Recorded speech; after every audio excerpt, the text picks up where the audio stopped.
What is going on, guys? Today we're going to be trying out a goofy car, and the reason why we're trying out a goofy car is because you guys voted on me using a goofy car. But we're not just using one, we're going to be using two. As you can see, we have a Volvo here, but we're not actually going to be using the Volvo right off the bat. We're actually going to be using this.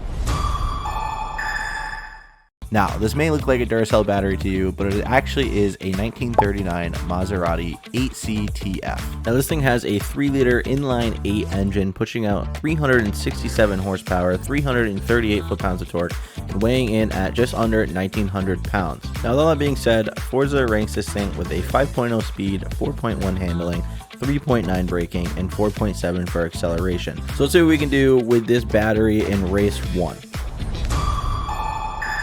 Alright, so here we are, Homestead, Miami. We are doing the road course circuit. This is A-Class. We are in our Duracell battery, aka the Maserati.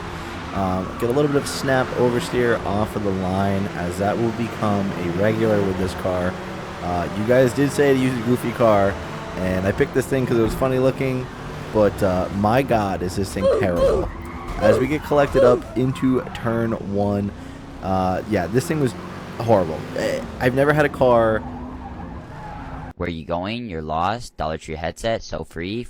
Yeah, so that happened. Anyways, I've never had a car oversteer and understeer at the same time. This thing was all over the place. As we get a little bit of a shove there, someone off the track there, and yeah, only ever really going into 4th gear with this thing.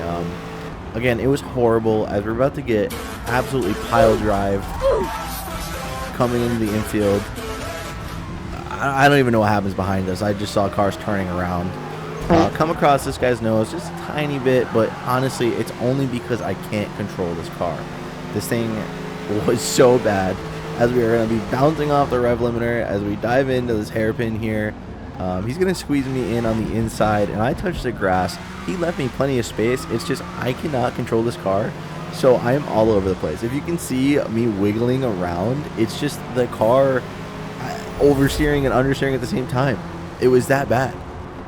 The Corvette and this Lamborghini here are going to have a little bit of an incident as we go for a nasty dive on the inside of this Corvette from way back. Not my best moment there. But yeah, no, this thing was horrible. I hope to never use this thing again, and I don't recommend using it unless you want to absolutely suffer. So let's jump into later in the race, where I actually just rage quit. So later in the race, I get a touch of this grass there, and it just turns me around. Although I do save it, I come across the nose of that Lamborghini, and he sends me around. So not his fault. And then look at this. What is this? Why was it just doing that? Alright, so before we jump into the race with me destroying people in the Volvo, huge shout out to Kenzona here for making me this beautiful livery, and huge shout out to all of you guys for subscribing recently and joining me and liking and commenting. It means so much. And yeah, let's jump right into the Volvo race. Alright, so here we are, race 2. We are at Sebring International. We get a really good launch there. Ferrari tries to pinch us out, but we force our way through. And we're just going to try and survive turn 1 here. We brake early. I don't want to get involved in any contact this early, as those two on the inside made contact and I gained those 2 positions. So actually being patient there paid off, as I noticed everyone is braking very early here. So we kind of just fly on in and gain another 2 positions, as the Audi on the outside pinches me off and comes across my nose and takes out the Toyota, I think. I was right here. I was so terrified that that Supra was gonna unghost itself, and I was just gonna plow into the back of him, but that didn't happen. So as we come into turn 7 here, kind of a drag race down into turn 7, but we're gonna be earlier on the brakes. As you see, I actually let off the brakes there because I would have been way too slow coming into the corner. The Mitsubishi on the outside there collecting some grass, and because this thing is so long, I can't see the nose of the car, so I actually make contact with the car in front.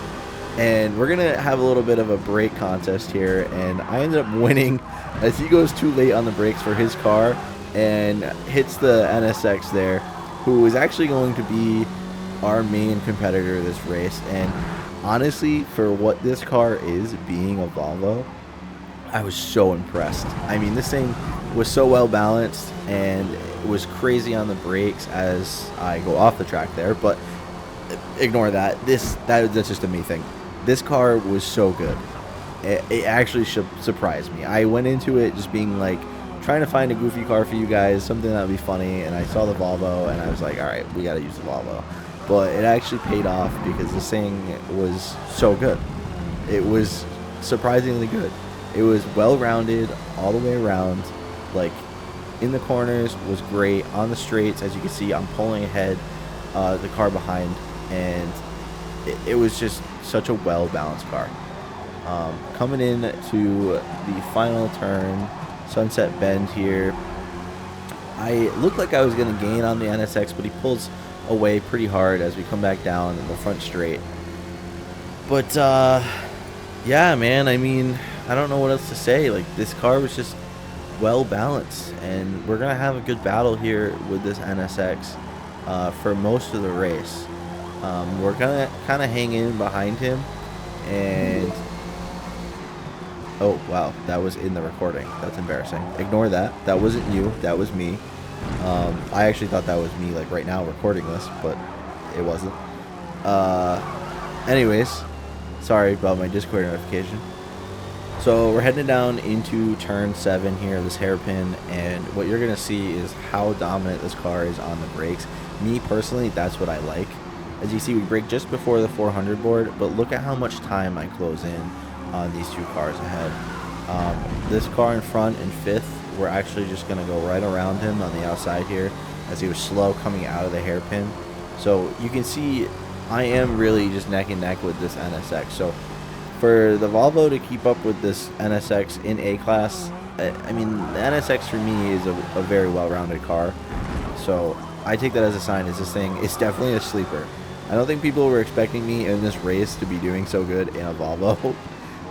So yeah, we're going to jump ahead a little bit later in the race where I get caught up to this NSX, and let's do that now.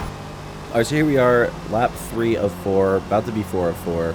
As we're coming in the Sunset Bend, I have my eyes locked in on the car in front as he goes wide here, and dives in, cuts us off, which is what I would have done, honestly, because if I had gotten on the inside, I had a lot of good momentum there. I could have easily cleaned past him, but he covers it off. So coming into turn 1 here, he brakes way early, takes a defensive line, and completely messes up his exit out of turn 1. So we're going to be side by side coming into turn 2 and 3 here as we go through turn 2, late on the brakes into turn 3, and he actually locks up a little bit, and we secure 4th place. So now